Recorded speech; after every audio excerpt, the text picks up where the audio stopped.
So when I choose yarn to make our cords, I usually choose an acrylic based yarn.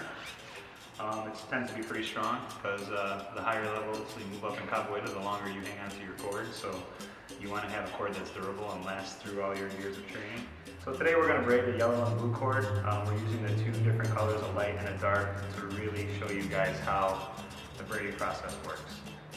So when you want to start to unravel your yarn, a little key, start from the inside, because now it just completely unravels and you won't have to keep wobbling back and forth if you unravel from the outside. You just basically want to tie one end. Doesn't really matter how you do it, you're going to cut this off when you're done anyway. And now all I'm going to do is wrap my material around the chairs until I have enough strands of both yellow and blue to make a full cord. We want 4 different strands that make up the cord when we're braiding it. So each strand contains 7 lines of yarn. So the first step would be to take the untied ends. And all we're going to do is we're going to cut this in half, so right down the middle. And then just to keep these nice and clean, I like to just tie a little knot in each end here. And again, it's just a full solid knot. Just kind of keep these strands organized. Now do the same thing with the yellow.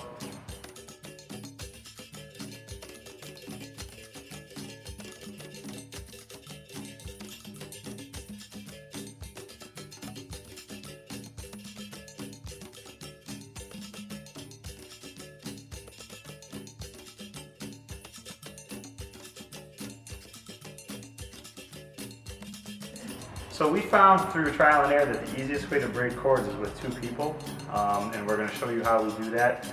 With this setup here, we have 2 chairs, and we're going to use the hook here that we have in the ceiling. So we have our cord all tied together, our different strands of yarn, so all we're going to do is set this up and just kind of hang cord on the hook, like this. So what we do is we'll take a strand, pull it all the way out, kind of keep it taut. And all you're going to do is wrap the yarn up around your hand.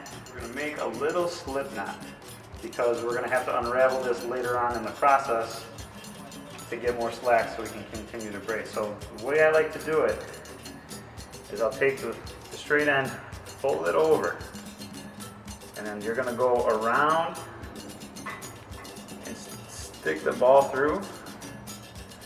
And then now just pull down.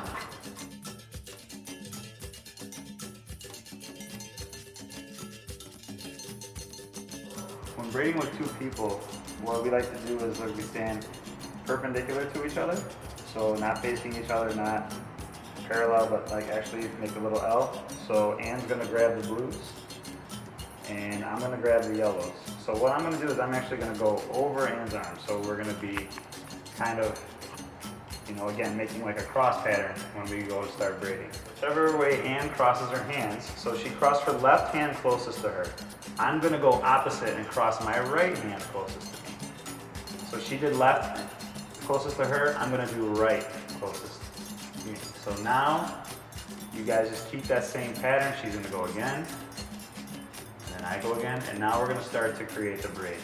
Don't worry if it's loose at the top. It'll get easier and tighter as we move down the braid.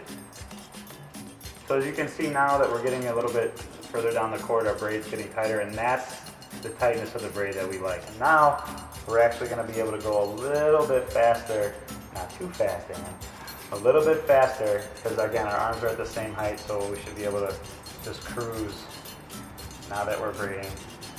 They're around the same height.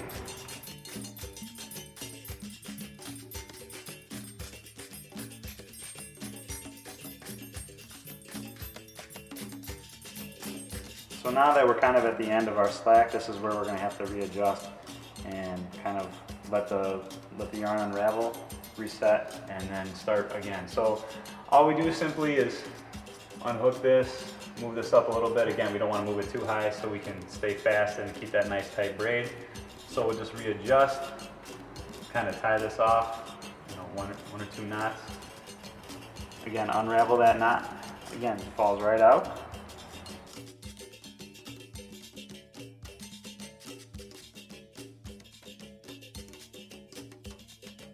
Alright, so now we're going to start again. Anne's going to grab the blue if she had that before. I'm going to grab the yellow. She's going to pass her left hand in front, closest to her. I'm going to pass my right to keep that same braid going, and then we just go again. Basically, you're just going to repeat that process until you run out of excess length of yarn. So now that we're kind of at the end of the cord, you know, now it's time to tie off the ends and measure it up for whoever the cord is going to be going to. So very easy, just take this down, and we're going to work with the free end here, and we're going to tie off our special knot. I'm just going to unbraid the cord a little bit until I have the right amount of slack on all four sections. So what I like to do is I like to start with two strands where one strand is going away from me, one strand is going toward me, and those strands are the strands that are on top. So what I'll do is I'll pull them tight, put my thumb on top, and I'll try and pull all four strands a little tight. So now what I'm going to do is I'm going to take the strand that's on the outside of my thumb, I'm going to wrap that over my thumb.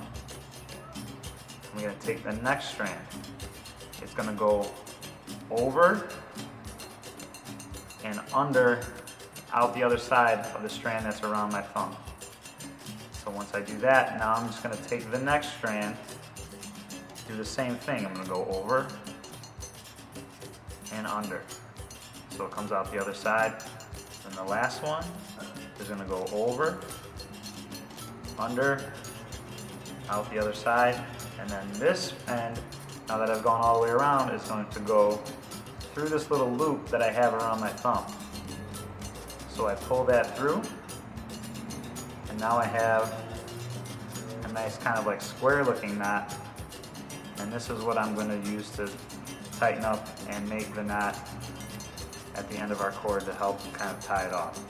So again, just kind of slowly tighten each section together.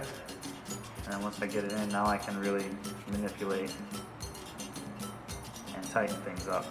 So when you look at it up close, you can kind of see how the knot's flaring out sideways now, and it's a little different than the braid that we had before. So we did that knot once, and we're gonna do it one more time, so we're gonna have two bumps that terminate our cord.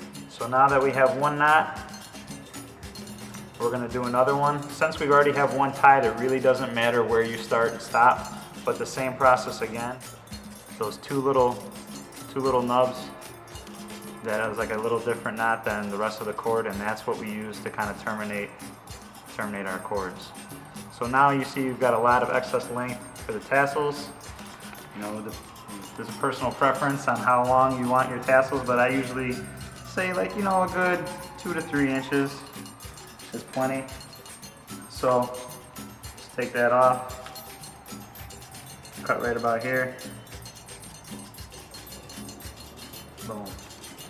Now you have one side of your cord ended, terminated, nicely done. I like to actually measure up the cords for whoever's actually going to get them. So we're just going to demonstrate how we measure up the cord, because again, we still need to finish the other end of that cord. So we'll start just kind of folding the cord in half and then wrap it around whoever's getting it, kind of tie it off the way we usually tie our cords. Feed our cord through, and then you could adjust that to where you would normally wear the cord, make it nice and tight. So again, it's personal preference on how long or short you want your cord. I usually say you want the tassels to terminate at your knee, and this just makes it nice so when you're playing you don't trip on your cord, people don't grab your cord and try to hog tie you. So I usually say this is a good reference point to where you should have your cord ends terminate, so the tassel should line up with the person's knee. So what we're going to do is we're going to adjust this side to be at her knee, and then she's gonna move that slack through the entire cord. So then we can line up and pull the other side through. Perfect. So now you can see we have one side much longer than the other, and then we can kind of gauge where this should be. So normally what I'll do is I'll usually put a piece of tape to kind of let me know where that is. For now I can just kind of eyeball it, so I'm just going to hold that spot so that Ann can take the cord off. Still holding that spot where the knot would be, so I'm going to cut off the excess length again, leaving enough room to unravel so I can tie off those end knots. So now that we have the other end kind of measured off, we're going to tie those same knots that we did on the previous end to this end. So now you've got both. Line up the knots,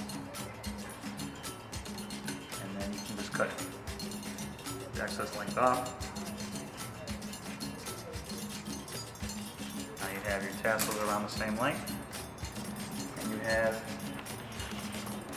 a nice finished blue yellow cord ready to give to whoever's going to earn it at their next concert battle. And that is Cord Braiding 101 with Instrutor Urso Polar.